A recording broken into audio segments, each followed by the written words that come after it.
Okay, this one must be tough. Usually Daniel gets it within about 30 seconds. Has anybody found the leopard?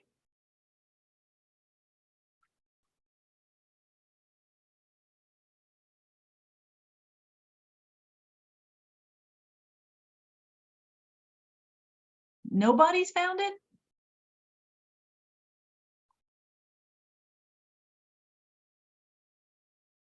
Okay, then is my microphone on?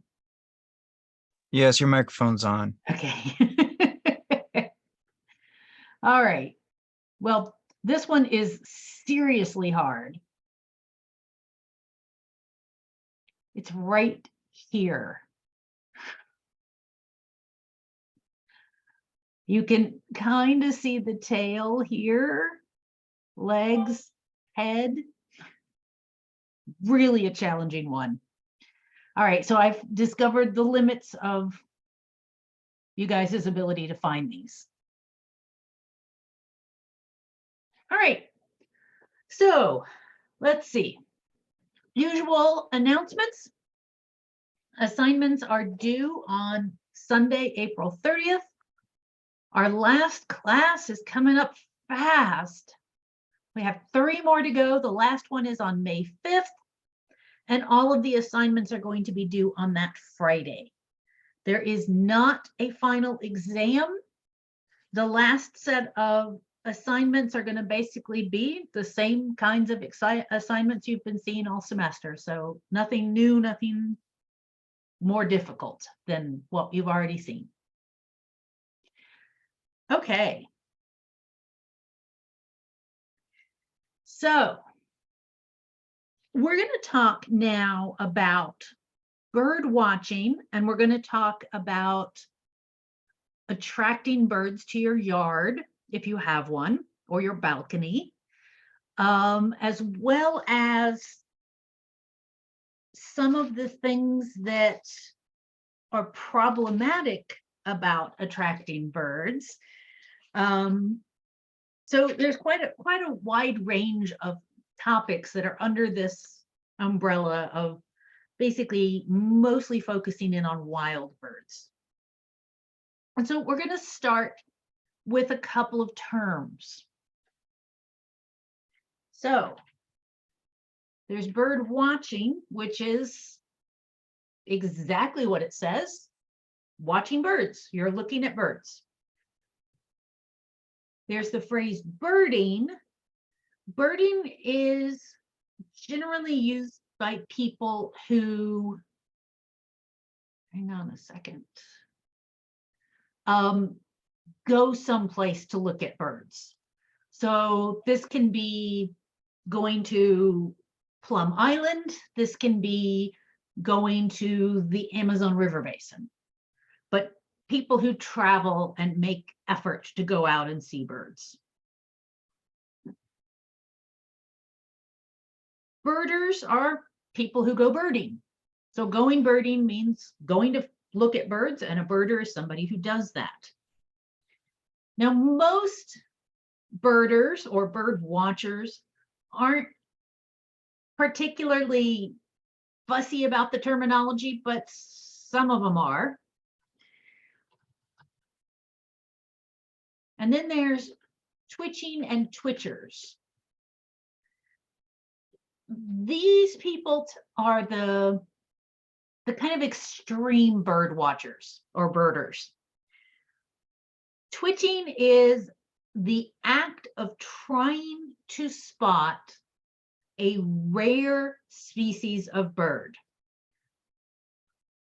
or a bird that is in a location where they are not normally found.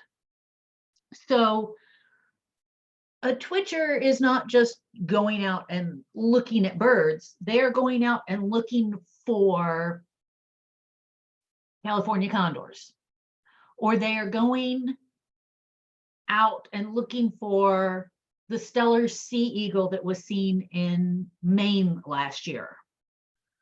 You don't normally see stellar sea eagles in Maine. You usually see them in Alaska, that kind of area. So that was a bird in a place where it normally isn't. Where does that name come from? Twitcher? It's probably a little bit derogatory. The idea is they get so excited about a rare bird, they start twitching. That would be my guess. I've got a friend who's a serious twitcher, and he will literally fly for hours, look for a bird, and then fly home. It's insane, in my opinion. You know, if you're going to go somewhere to look at a rare bird, you should at least, you know, make it into a vacation and not just there to get the bird. But, you know, they are the extreme out there. Okay, so there's a bird in that picture. Can you identify it? Anybody got an idea? Looks to be like an owl. It is an owl. It's actually a great horned owl.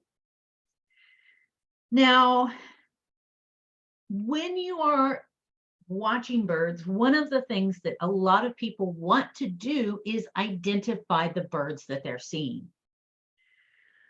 When we are talking about identifying a bird, in order to get an idea, you're going to need to know a couple of things. Shape is important, and location is important. Color is one of the last things you're going to look at if you're trying to identify a bird. So these images here are silhouettes. Behavior may or may not help. Only in some species is behavior going to help. Generally, what people do is they get a look at this, they go, okay, that's an owl. I recognize the outline, the shape. We can do that with birds that are in the blackbird family, which include grackles, red-winged blackbirds, tricolor blackbirds, did I say great-tailed grackles, boat-tailed grackles? You know, basically a whole bunch of birds that, you know, they all kind of look similar. Chickadees have that round little shape to their body. That's pretty distinctive of that group. Doves, crows, there are more than one species of crow out there. This silhouette would do crows and ravens. They have the same silhouette. Ducks, finches, gulls, hawks, hummingbirds. That's, you know, the movement tells you that's a hummingbird. That one's pretty easy. So when we are talking about identifying birds, we can talk about some major things to look at. And the more birds you look at and identify, the better you get at identifying them. So generally speaking, what I tend to look at most are things like the size and shape. So is it relatively big or relatively small? Now, size can be deceptive in certain circumstances. If a bird is, for example, flying overhead, telling the difference between a large hawk and a medium hawk is challenging because you don't know how far away they are. You have nothing near them that you can look at and say, well, I kind of know how large that branch is, so I can get an idea of the size of the bird. You can also look at their posture. Now, these are not great images for that, so I'm going to go back to this one. These aren't great either. But let's look at the gull. The gull tends to be standing on the ground, and basically their body is parallel to the ground. Other birds sit very strongly upright. Crows, again, they're more closely to being parallel to the ground. Some are kind of in between, like doves. That's a pretty typical posture for anything in the dove group. So the posture can give you some help. The shape of the beak and the leg. Tall birds with long legs, even if you've just seen a silhouette, that's going to be a heron, an egret, or a crane in the US. There are a few exceptions in other parts of the world, but those are the three big groups. Thick bills like this, these are seed eaters. So you're going to know that that's going to be a finch or possibly a sparrow or something in those categories. This long, thin beak, these are flycatchers. That can help. Location is critical. This is one of those times where you think about that med school line. If you hear hoofbeats, expect horses, not zebras. So what's local? What would you expect to see in the area? If you're flipping through your book and you're identifying it as something, okay, so you're in Massachusetts and you see that it is you identify it as a western meadowlark, but western meadowlarks are only seen on the West Coast. That's a good sign that maybe you misidentified it. Oddities do occur. You do get birds that aren't where they're supposed to be, especially during spring and fall migration. When oddities happen, everybody in the bird world who's into birding, birders, are going to know about it. It'll get posted online. There are lists that are produced usually by the Regional Audubon Society group that will say rare birds. There is something called the Rare Bird Alert, which goes out talking about rare birds found in a certain area. You can look at habitat. So habitat means, are you near a wetland? Are you in a dense forest? Are you in a open grassland? Birds are going to like specific habitats. And is that species that you identified likely to be in that habitat? With the flycatchers, there's a group of flycatchers that are very hard to discriminate species, but habitat will really give you a clue. If you are in an area with lots of willow trees, it's a willow flycatcher. If you're in a habitat with lots of pine trees, it's not going to be usually a willow flycatcher.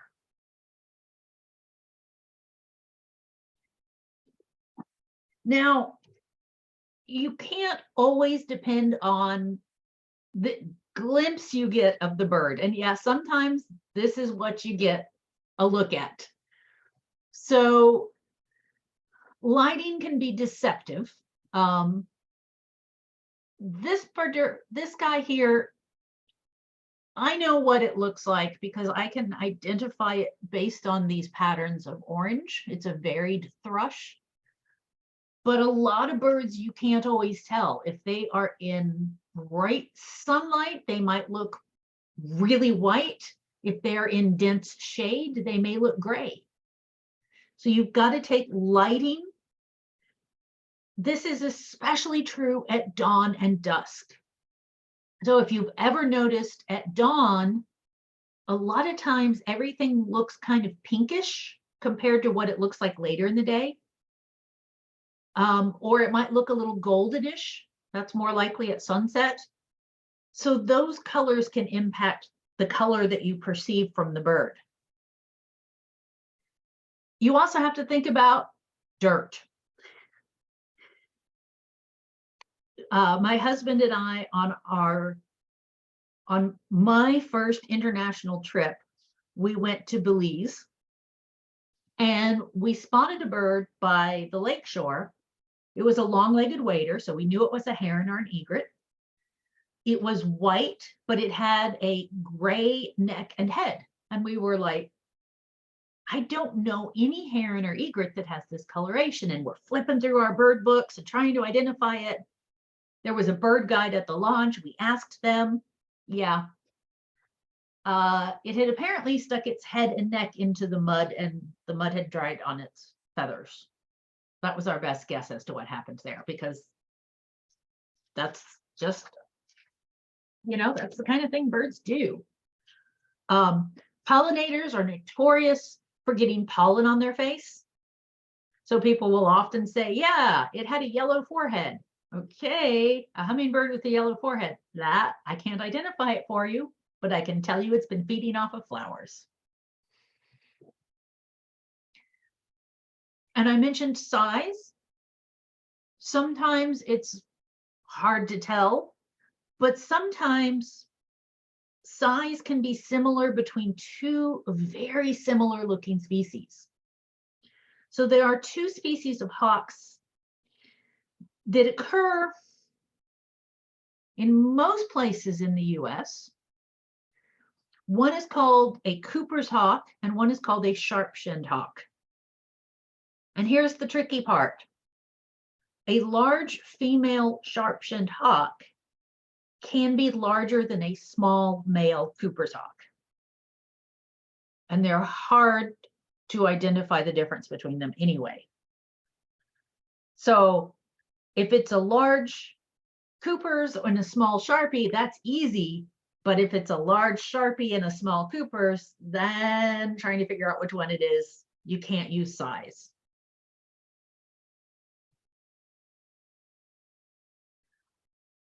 Now, these are some of those flycatchers I was talking about earlier.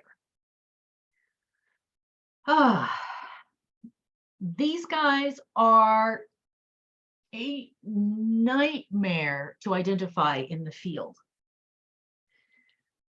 They all have hints of yellow, mostly gray background. They all have the same shaped bills, dark on top, pink underneath. They all have this white ring around the eyes. And usually you don't get this good of a look at them.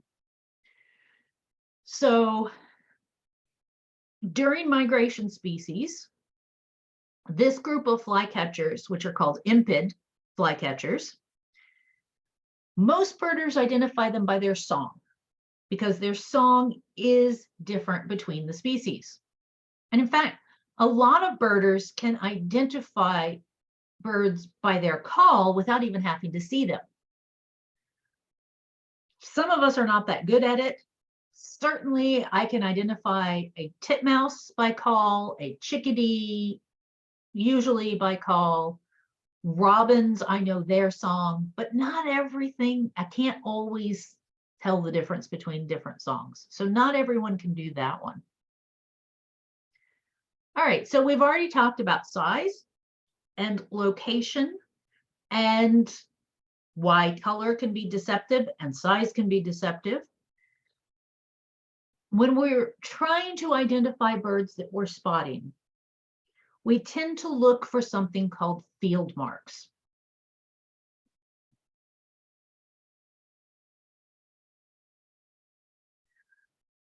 And these are markings that specifically help with identifying species. So a lot of those terms we learned when we talked about the external anatomy, like primary flight feathers and secondary flight feathers, and upper tail coverts. These are often used by birders to identify the bird in the field. So we'll talk about things like that bird has a malar stripe, or that bird has a mustache. Those are technically two different things, even though they're in a similar part of the area. An eye ring, that's usually a white circle around the eye. Upper and lower beak, crown, if it's got a crest, we'll say it's got a yellow vent. Lots of birds have colors on their vent region, or this is the color of the breast. So we'll use colors and patterns and distinct markings. So this guy's got a cheek patch, he's got an eye line, he's got an eye ring, no significant markings on the crown. We'll talk about wing bars, which would be stripes on the wing, just a different color than the background. And now we talk about colors. We talk about lines and dots and shadings. We can talk about the color of the lores. We can talk about the color of the beak and the legs. Legs and beak are really important in identifying different species of gull, for example. And then people, you gotta have a reference, right? So with books, a lot of old time birders use books in the field. And if we're talking about a book, drawings in books generally are more helpful than photographs. Photographs may not show a typical bird. It may be an atypical coloration, or the color might not be very accurate. So these are a group of birds found in, this is from a Panama bird book. And you can see these are called trogons. And over here on this side, we have a range map that shows where the bird can be found. And it has a written description. And this one has words that are highlighted, like mostly white underside of tail. So you can see that in the picture, but the fact that it's highlighted in the text tells you that that's something very important to look at. So it really gives you the field marks that help distinguish the white-tailed trogon from, say, the violaceous trogon, which, you know, yellow belly and purple head, that's not going to separate these two birds. They both have a green back for the males. You're not going to be able to separate those two with that. You can also find field marks.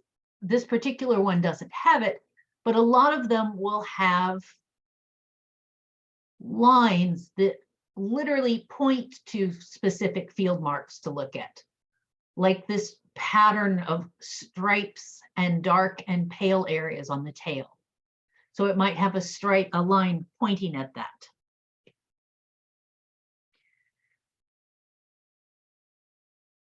Ideally, all of this information is either on the same page or on opposite pages.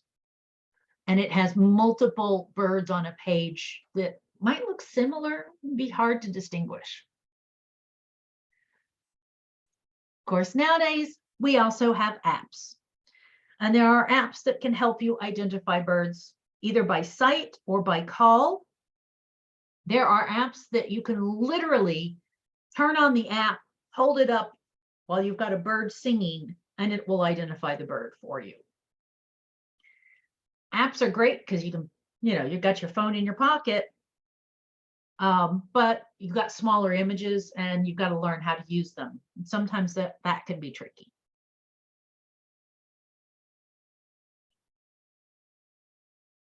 If you're going to go birding, most birders need a nice pair of binoculars. Binoculars come in a lot of different sizes, in a lot of different price range, in a lot of different weights. When we talk about binoculars, they generally have a set of numbers on them. So it might say these are 8 by 42. What do those numbers mean? The first number is the strength of magnification. The second number is the size of the lens, which tells you how bright the image is going to be when you look through the lens and how much area is going to be blown up, how much area you're going to see in the lens. So generally speaking, so 8 by 42 magnifies the image by 8 times. And 42 is kind of, like I said, the size of the lens. Typical magnifications range from 7 to 10. Occasionally you'll get some that magnify 12 times. Those tend to be larger and therefore heavier. The size of the lens tends to range between 25 and 40. Again, the bigger the size of that lens, the heavier the weight. Large binoculars with big magnifications and big lenses can be harder to hold steady. So it can be really challenging to hold those up and get a good image. The image will often look like it's shaking because you can't hold them very well. Some binoculars only focus at a distance. Others have the ability to close focus. Close focus is good if you want to also look at things like butterflies and insects, because you're going to be closer to insects in order to see them. Lots of binoculars these days are water resistant or waterproof. Water resistant means if it's foggy or drizzly, you're probably okay. Waterproof means you can drop them in the lake. Yes, close focus and waterproof are going to be more expensive. Absolutely, Laura. A good pair of binoculars will last for decades. Yeah, you shouldn't go throwing it in a lake, but if you're wanting to take it kayaking, if you're wanting to take your binoculars kayaking, yeah, waterproof's a good idea. Okay, so Like literally, like you could be fine, but then it's gonna deteriorate over time faster than if you just kept it out of the lake. yeah, that's true. And you got to be aware of sunscreen because sunscreen can damage some parts of the binoculars. Okay, so to get a good quality pair of binoculars, you need to spend at least $100. You can get good binoculars for $100. They're going to probably be lower magnification. They're not going to have the fancy close focus or waterproof characteristics. Lower than that, the image quality is not going to be great. They're usually more likely to break. High-end binoculars can go up to around, $3,000. That is going to be seriously expensive. High-end binoculars, the lenses are better quality. The image is crisper. They may have an image stabilizer function, which means that if your hands are shaky a little bit, or if it will literally stabilize the image so you don't see the image moving in the binoculars. They might be better at low light conditions. It used to be that you could go to a good photography store and have them clean your binoculars for you. Last time I tried to have somebody do this, I couldn't find anybody who was willing to clean them. Regardless, you can clean them yourself, but you only clean the outside. Never open the binoculars. Opening them up will cause a lot of risk for moisture to get inside and fog up the lenses. Really not a great idea. There are also specialty night vision binoculars. The prices and the quality are changing dramatically. Generally speaking, night vision binoculars are not useful for most birders, because at night you're looking for things like owls, which it's hard to spot the bird and then get the binoculars on it in the dark. Daniel, I see your hands up. Go ahead. What would your recommendation be for the night vision binoculars? Do you mean brand or cost or what? Mainly like brands. Okay. I haven't bought a pair in a long time. So the brands will change dramatically over time.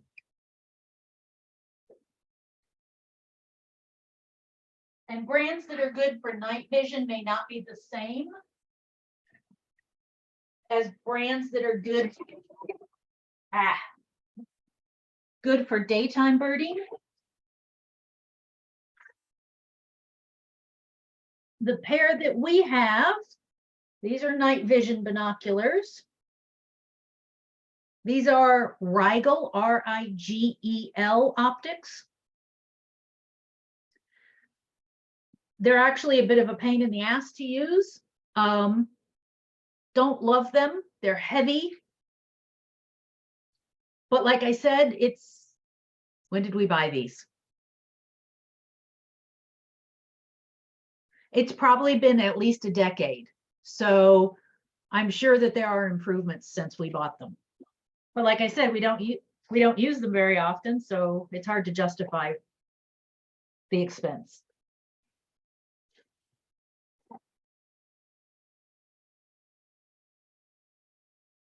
All right.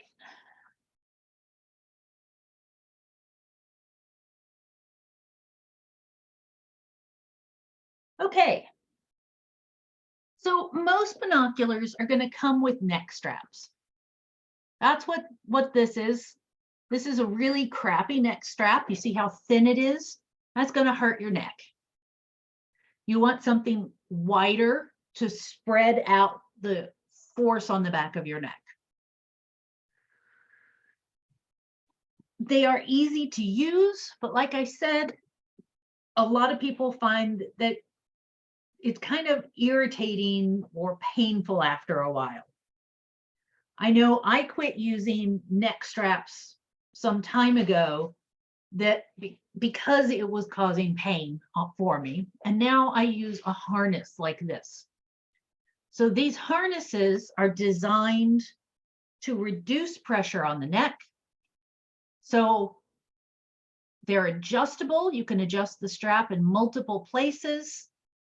And they're great as far as reducing pressure.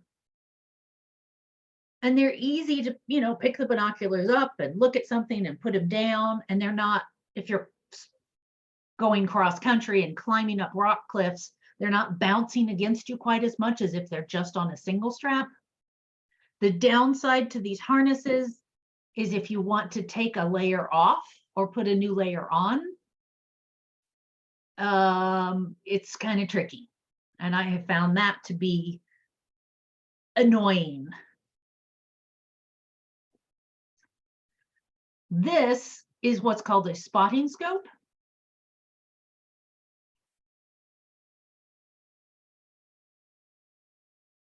A spotting scope is kind of like a specialty small telescope. It's useful for looking longer distances than what you can see with binoculars. It requires support. So this is on a tripod here. If you're looking at birds out on the ocean, if you're looking, you can see the habitat here. She's probably at the coast looking at birds a long way down the coast. There aren't a lot of trees involved. These will give you some amazing views. But the quality of both the scope and the tripod matter. A lightweight tripod, yeah, that's going to move more easily in windy conditions or if you bump it. So, since I've got my cabinet open,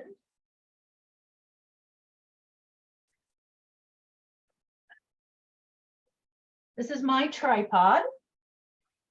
I use it both for photography and for spotting scopes.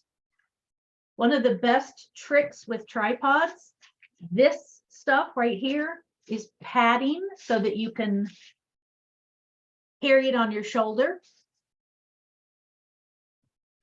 This padding is simply insulation pipe wrap. So it's designed to go on pipes.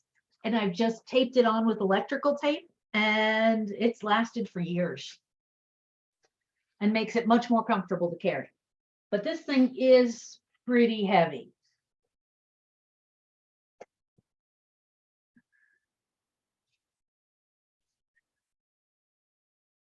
All right.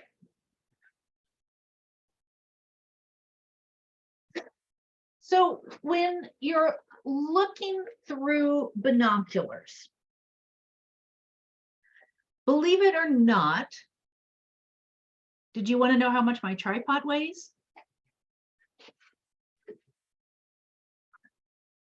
I'm guessing it's 4 pounds, maybe 5.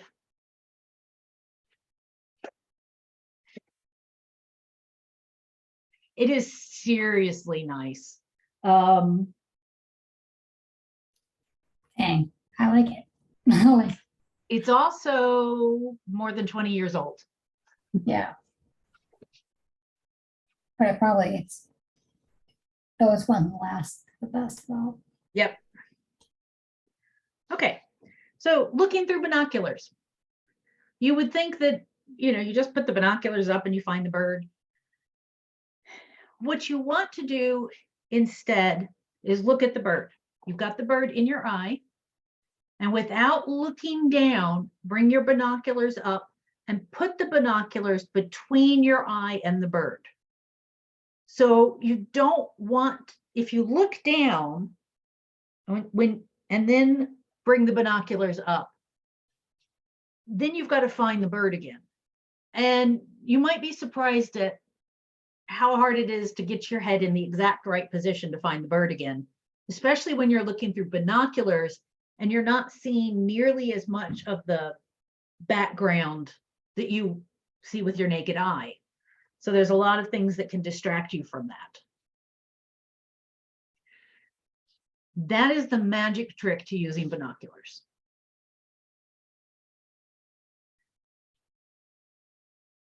And this is where I miss teaching in person, because I used to bring around my night vision binoculars, my husband's, some old ones, and pass them around the class so everybody could learn to use them. But unfortunately, it's hard to do through the internet.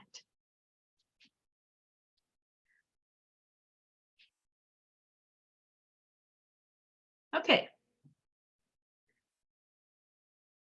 If you're birding in a group, you need to understand these analog clocks.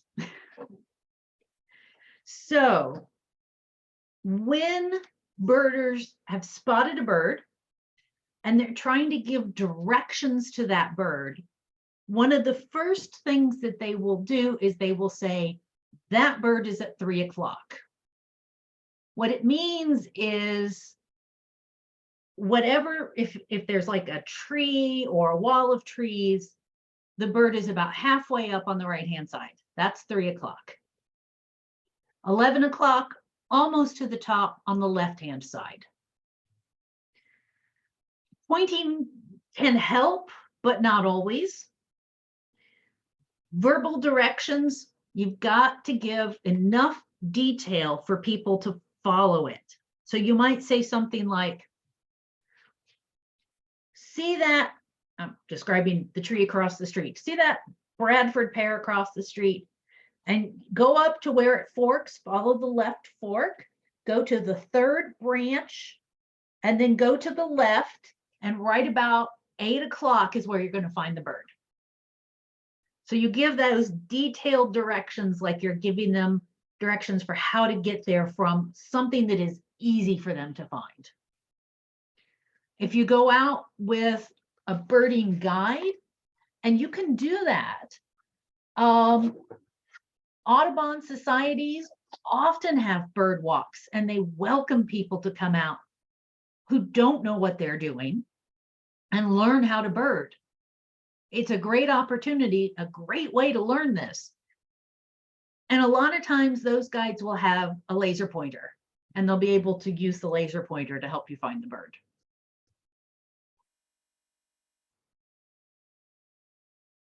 Do they worry about hurting the birds with the laser pointer? They don't actually put the laser pointer on the bird. They use it to circle the bird.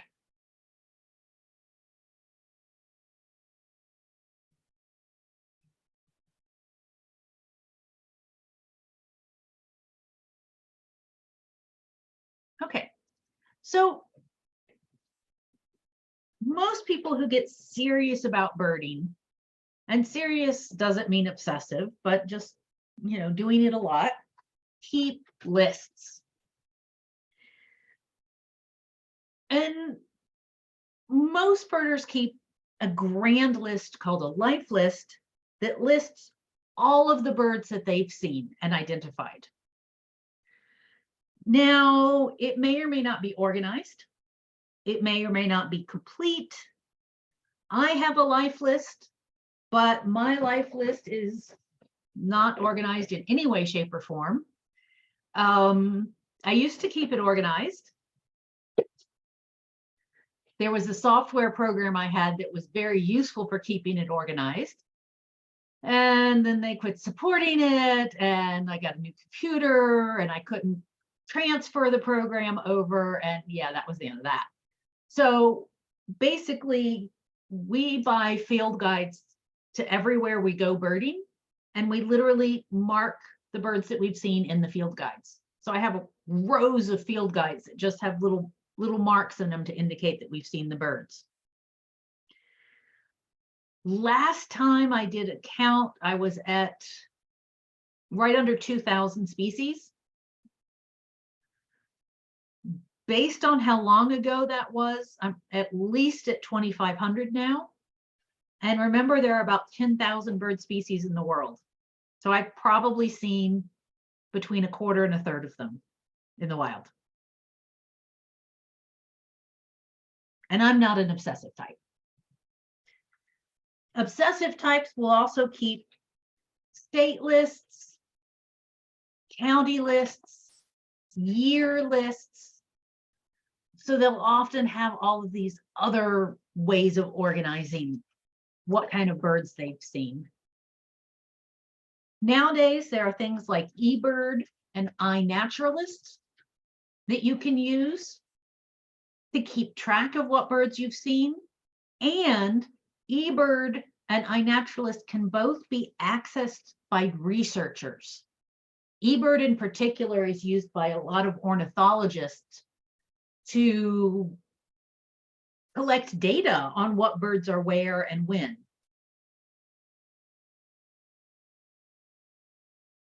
There's also the Christmas bird count. This is the world's longest running research project. It started in about 1900 with 25 locations. It is still going on. And now it's done in 2,462 locations.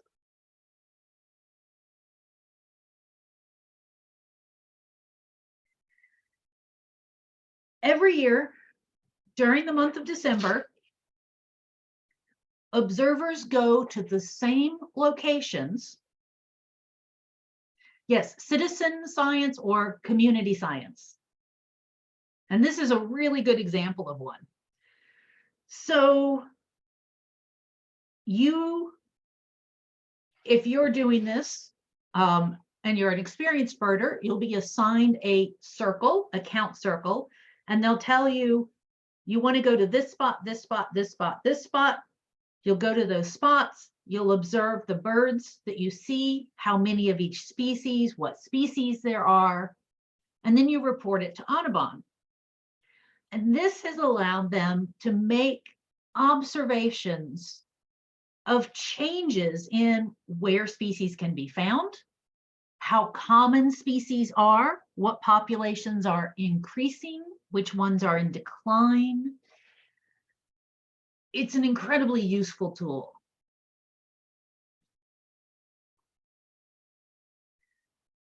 And that's the kind of stuff your average birder does.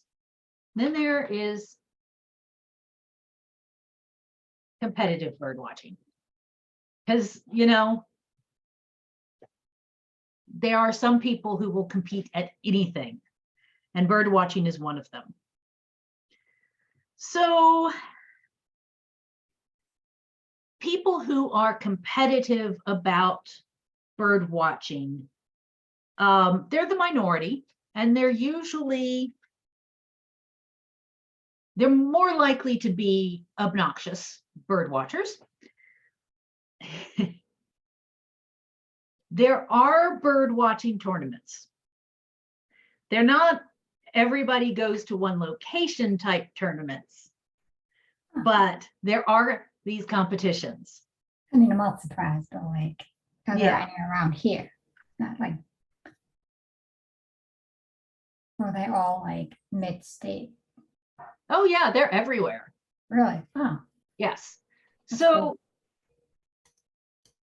cool. let me walk through what we're talking about with competitive bird watching, and I'll explain what a bird watching tournament is like. Okay, so in the United States, there's an organization called the American Birding Association, the ABA, and it regulates these kinds of competitions. It determines which species count. So, is the bird a native species? It's going to count. Is it a long-established species? It might count. Is it an escaped pet? We don't count those. Generally, exotic species, they don't like to count. They don't, unless it has established a reproductive population and is a sufficiently large population. They have rules about conduct, how you behave in the field, ethics and etiquette about birding. So, for example, you hear a bird in a bush, but the rules say you have to see the bird. You can't throw a rock in the bush to spook the bird out. That would be poor etiquette. Some birders will use pre-recorded calls to attract birds. That's generally considered unethical behavior, especially in areas where people bird a lot. It can, if it's used frequently, the local birds may leave the area. If you're trespassing on private property, that's probably not going to count.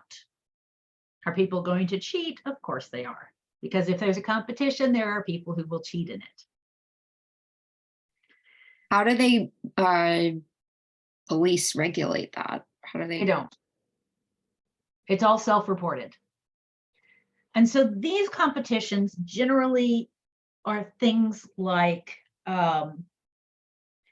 You're given a specific time period, and you try and count as many species as you can in a given time period.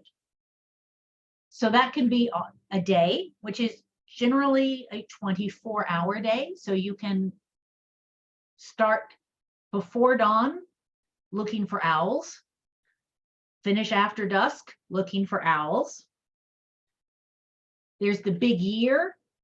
The big year is only a competition for rich people who have lots of time on their hands and lots of money, because that is trying to see as many birds usually within the United States over the course of a year. And so these are It's species, right? It's not individual birds. it's species, yes. Yeah. And they made a movie about it. That's what this still picture is from, which was really funny because it really did show you birder culture. You know, Presumably it's a comedy with that cast. it is a comedy. I think it's called The Big Year. I enjoyed it, but then I'm a bird nerd. So how do they know? They don't really know if you're telling the truth, but they're not going to count it if you say you saw an incredibly rare species or a species that's rare for that area if no one else saw it.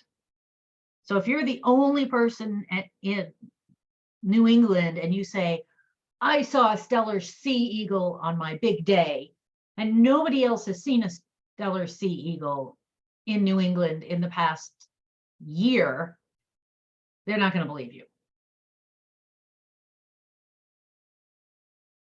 The other one, and this is more tournament-like, Laura, is the big sit. The big sit is you sit in one spot and count all the species you see from that spot. And you're not allowed to get up and walk over there. Well, you're allowed to get up and walk over there if you need to powder your nose or something, but you're not allowed to do that and see something over there. You have to see it from the spot that you started sitting in.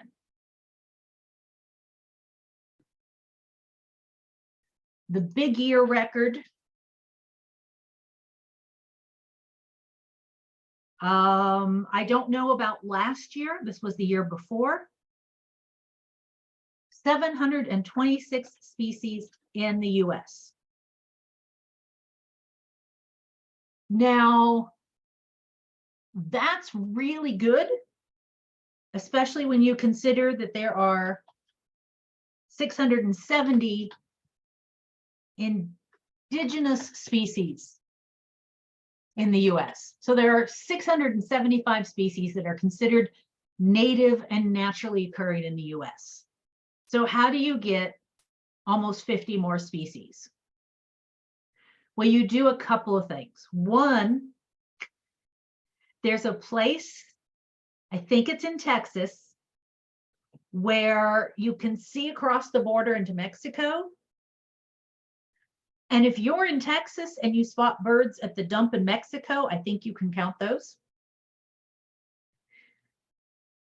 That seems ridiculous.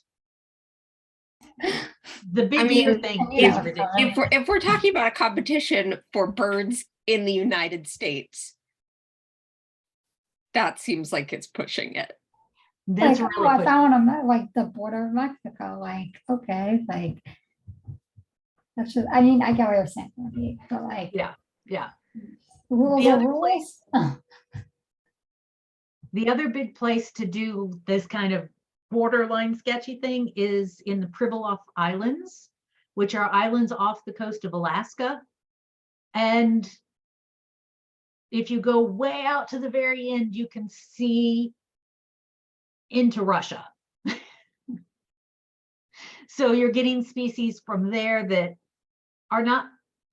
Okay, that's pushing it even more. Yes. They might fly over US waters, and so people will count that because they flew over US waters. At least the ones in Mexico might fly across the border and land in the States. Yeah. Yeah. And people will also go out boating and catch species that they see out on the ocean within, what is it, 7 miles of the US coast? Yeah. So it's, you see what I mean when I say it's ridiculous and only wealthy people do it, and pretty much mostly white males. Yeah, I was gonna say, I think I have learned today that I do not have the temperament to Be a deal competitive birder. Yeah. That doesn't mean you can't enjoy birds. The No, I big day, just mean competitive. yes. The big day, Everyone, practice makes perfect too. yeah, practice makes perfect. Yeah, right. Practice dealing with white men. Obnoxious white men. Yeah. The kind who would take birding and make it a competitive sport.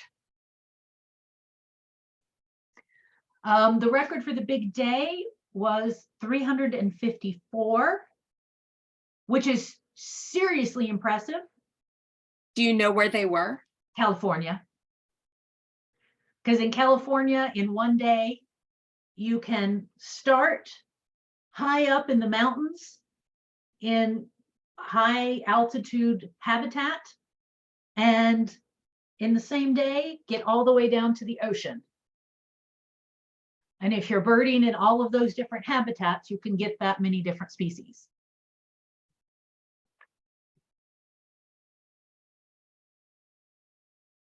Okay.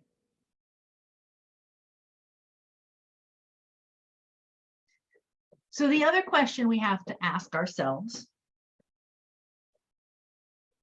is, how are we defining a species of bird? Well, this is a hot mess too. It's one of those things in biology that is, we all think that it should be very easy to define a species. And we all learn in like elementary school or junior high or high school somewhere, oh, well, it's organisms that look the same and can breed together. Well, biology does not like that simple definition, and it is definitely more complicated than that. And so what happens is the species number and identification are constantly changing. We get new research, especially genetic research, and shows these two species are genetically distinct. And they're not, even though they look the same, they're not actually breeding together. Think about those pictures I showed you earlier of impets, those flycatchers. Other species, they do the genetics and realize, oh, these two groups are actually breeding together all the time. So we're going to bring them together. So these species numbers constantly change.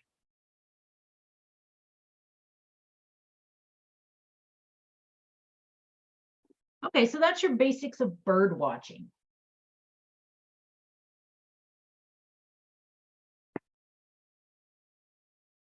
Now, I'm going to talk about problems before I talk about attracting birds. So you can decide if you want to attract birds or not. So we're going to talk, there are two categories of problems with wild birds. One are problems caused by wild birds, and one is problems caused by people and experienced by wild birds. So here's one of the biggest problems. This is woodpecker damage on the side of the house here. You can see they've really torn a massive hole in the siding and lots of little holes. When we talk about woodpeckers,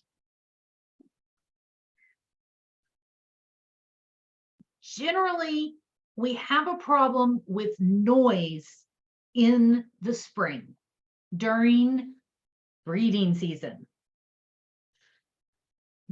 Male woodpeckers sometimes discover that metal gutters or metal chimney caps make their sounds louder.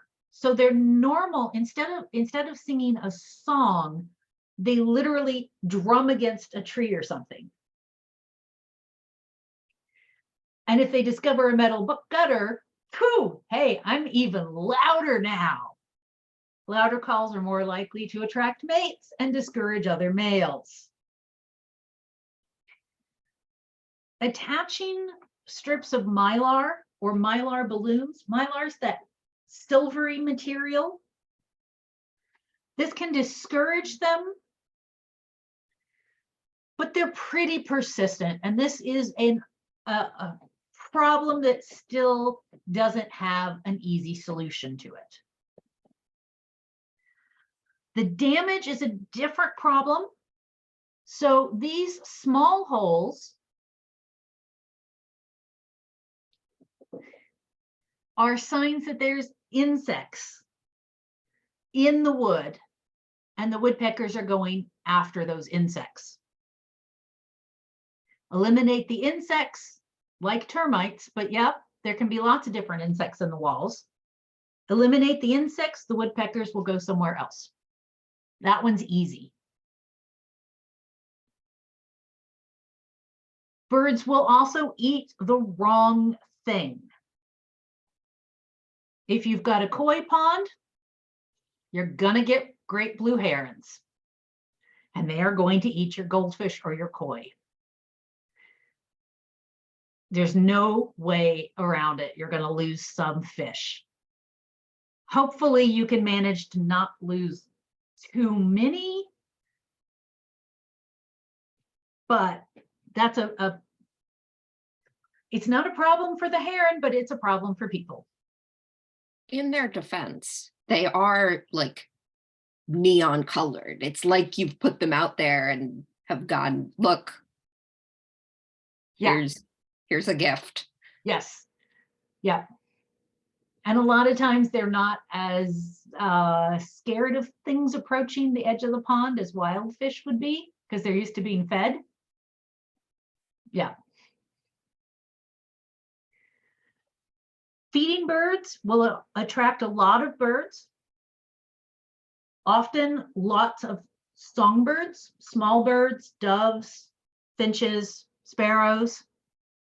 Well, you attract birds, you're going to attract bird predators.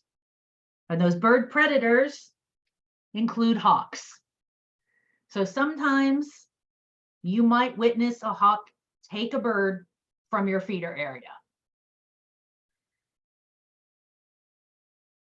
I spotted a bird strike or a hawk strike earlier this year in my backyard. And of course, being a nerd, I get excited about it. But you know, it can be traumatic for some people. There was a young Cooper's hawk in the last place I lived who liked to eat dinner in the tree outside my bedroom. And I imagine for some people that would be terrible. And I sat there with my binoculars going, oh, there's the intestine. You are a woman after my own heart there.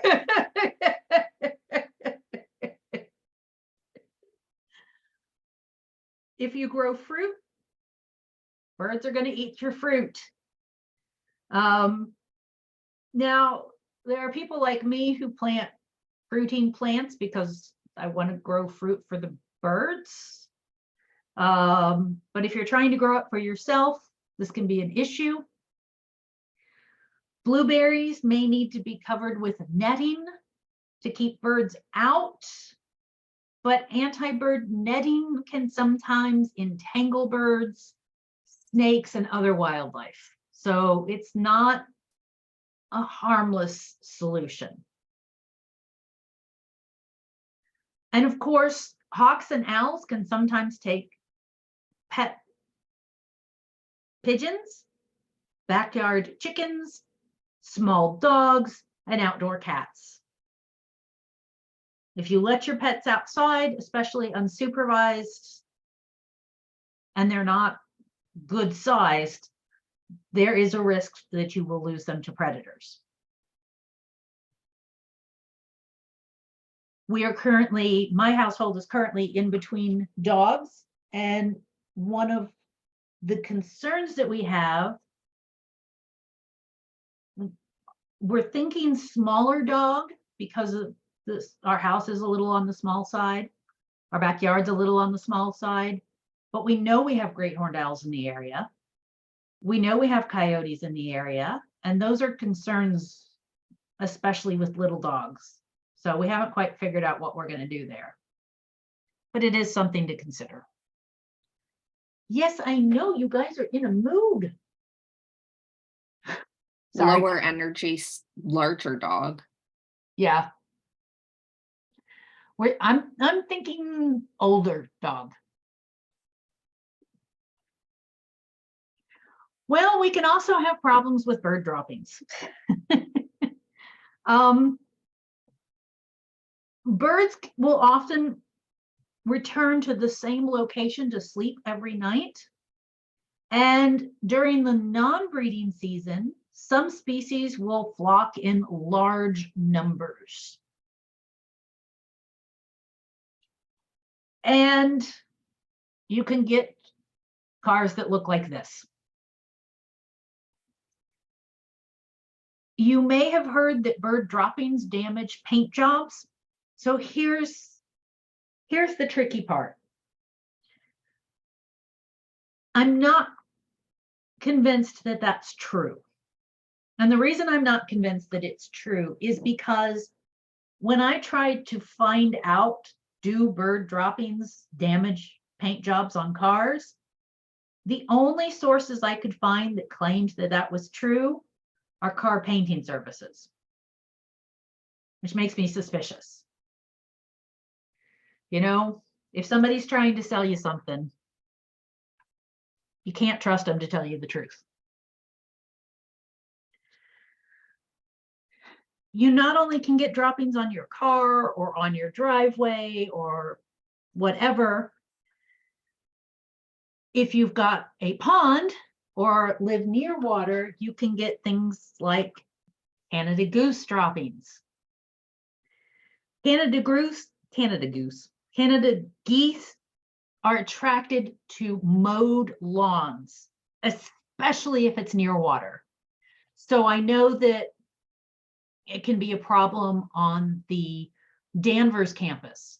There's a pond downhill from the Danvers campus, and the Canada geese will often come out to the large mowed areas on campus. You can deter Canada geese by planting bushes or large ornamental plants around the edges of a pond or the edges of a relatively, an average size yard lawn. You can also minimize the size of a lawn. Uh-oh. I love XKCD. That one's definitely worth the read.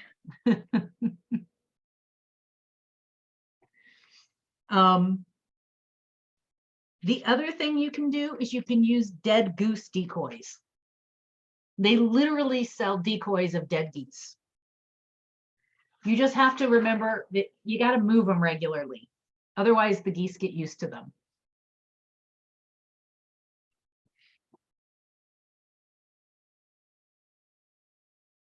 Okay. So the next section is going to take a little more than the amount of time that I have left. So, any questions on this part of wild birds, bird watching, or we're going to continue with problems that birds cause? And I think we've only got one more, and then we've got problems that we cause for birds, and then bird watching. I'm not sorry, attracting birds, feeding birds. Are we gonna talk about banding? If we have time, we're running low, unfortunately. If we don't, will you share resources I can. about it that you like? Yep.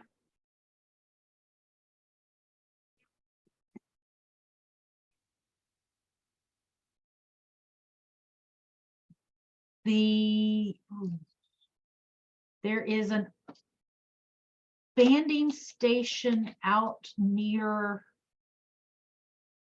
the coast there in Massachusetts that sometimes allows volunteers and visitors. I've taken students there before. It's always been really, really cool experience. And I'll try and find that site if I can remember where it is. Any other questions?